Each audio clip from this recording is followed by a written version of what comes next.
Welcome to HouseLux Estate, your go-to channel for all things finance and economy. We're here to shed light on complex economic concepts, breaking them down into bite-sized, digestible pieces. Our mission is simple: to make the world of finance an open book, accessible and understandable to all. Whether you're a seasoned economist or a curious novice, we've got you covered with insightful content. Today, we dive into the fascinating world of money, specifically where it comes from. Before we delve into the origin of money, we first need to understand what money is. Money is often defined by its functions, serving as a medium of exchange, a unit of account, and a store of value. As a medium of exchange, money facilitates transactions, allowing us to trade goods and services without resorting to the complexities of barter. As a unit of account, money provides a common measure of the value of goods and services, enabling us to compare apples to oranges or houses to cups of coffee. Finally, as a store of value, money allows us to save and defer consumption to a later time, acting like a financial time machine. In essence, money is a social construct, a shared belief in its value. It's not the paper or the coins that have value, but rather our collective faith in the system that they represent. Now that we understand what money is, we can explore where it comes from. Central banks play a crucial role in money creation. Let's dive into the fascinating world of central banks. These are not just ordinary banks. They are the backbone of a country's economic system. Their primary function? To issue currency and regulate the money supply. The process of issuing currency starts with a decision. The central bank decides how much money needs to be in circulation based on various factors like economic growth, inflation, and unemployment rates. Once this decision is made, the bank gets to work, and the printing presses start rolling. But it's not as simple as just printing money. Each note, each coin, is a promise, a pledge that it's worth its face value. This trust in the currency is what makes it valuable. And the central bank, as a guardian of this trust, ensures that the money supply is adequately regulated. Too much money can lead to inflation, while too little can lead to economic stagnation. It's a delicate balancing act that the central bank performs. The central bank also plays a pivotal role in regulating the banking system. It sets the reserve requirement, which is the minimum amount of money that commercial banks must hold in reserve against their deposits.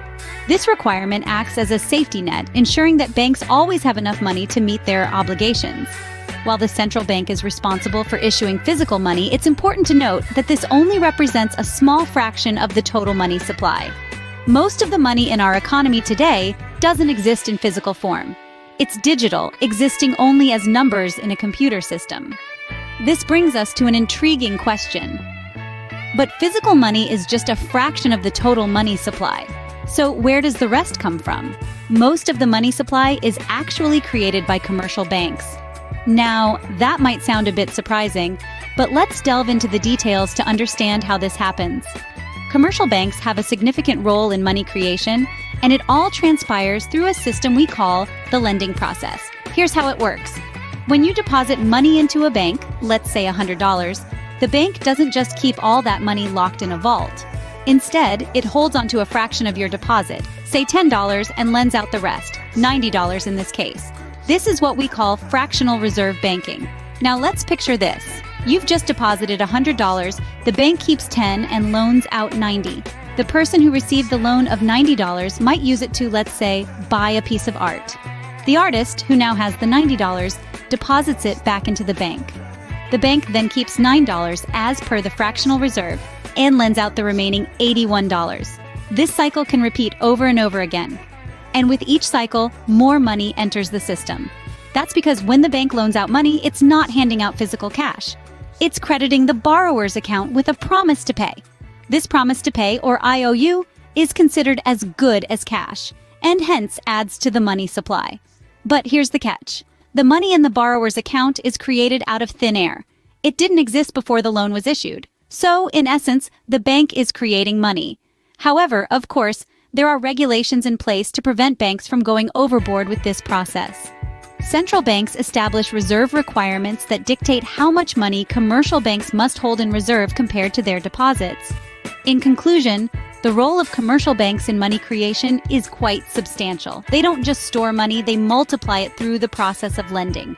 So every time a bank issues a loan, new money is created. Government bonds also play a part in money creation. Now, you may ask, how does this work? Well, government bonds are a kind of debt instrument. They are essentially IOUs from the government. When the government needs to raise money, it issues bonds. These bonds are then bought by various entities, including banks. When a bank buys a government bond, it is essentially lending money to the government. The bank pays for the bond, and in return, the government promises to pay back the money, with interest, at a fixed date in the future.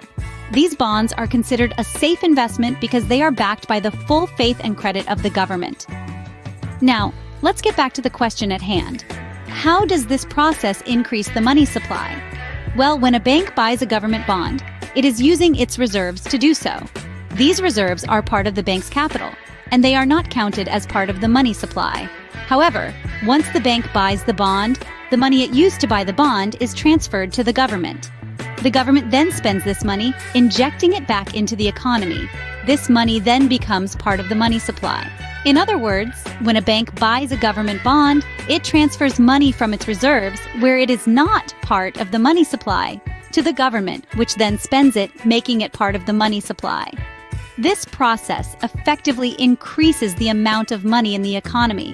So, in a nutshell, government bonds play a crucial role in money creation. They are a tool that allows the government to borrow money from banks, and this borrowed money then becomes part of the money supply when the government spends it. This process is another way money enters our economy. To recap, money is created in three main ways.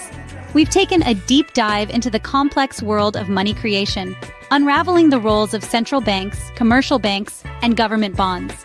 First, we explored the function of central banks. They're the puppet masters of our economy, pulling the strings to control the flow of cash. Central banks have the power to print physical money, but that's just the tip of the iceberg. They also manipulate the money supply by adjusting interest rates and setting reserve requirements for commercial banks. This not only controls how much money is in circulation, but also influences economic activity. Next, we delved into the realm of commercial banks. Contrary to popular belief, when you deposit money in a bank, it doesn't just sit there gathering dust. Banks put your money to work, loaning it out to other customers. This process of lending and depositing creates new money in the economy, a phenomenon known as fractional reserve banking. But remember, this isn't a free-for-all.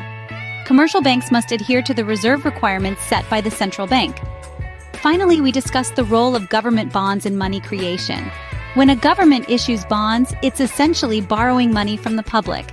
These bonds are traded on open markets, and when banks buy these bonds, new money is pumped into the economy. It's a sophisticated dance between government and financial institutions, keeping our economic engine humming. In essence, money is more than just pieces of paper and metal coins. It's a dynamic, ever-changing entity, born out of complex interactions between central banks, commercial banks, and government bonds. It's an intricate system designed to maintain economic stability and facilitate trade. And there you have it, a brief yet comprehensive look at where money comes from. It's a fascinating journey, isn't it? Understanding the origins of money and how it's created not only broadens our economic knowledge, but also helps us navigate the financial world with more confidence.